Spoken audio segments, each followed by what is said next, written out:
Kwa ihinda iraya muingi wa gicigo kia ubunge kia Gilgil matikoretwo makiamukira mai matheru ma kuhuthira thina uria utanyitwo gukinya muthia thutha wa thirikari ya Naikuru kwenja mai ma ndobori maturaini maya.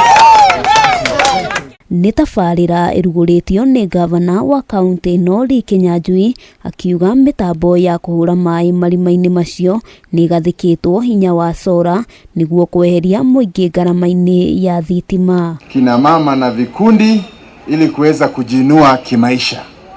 Ili kama ni kikundi cha kina mama wakipatiwa tent kama hii, sasa kukiwa na harusi ama mambo ingine wanalipwa 5,000 ama ngapi, wanaweza kupata yao ya kujisaidia. Tabarĩra ithatũ cia mai nĩcio irugũrĩtio mũingĩ gũkũ ũkĩhũthĩrio thabarĩ ndaya iria makoretwo makĩoha cia gwetha mai matheru. Nao wakipatiwa hizo maspika na mambo kama hayo, kukikuwa na sherehe badala ya kutafuta public address mbali, hawa vijana wanapata 5,000 ama 10 na wanaweza pia kujinua kimaisha. Handũ-inĩ ha Kameme TV, rĩtwa rĩakwa nĩ Wambui wa Njũgũna.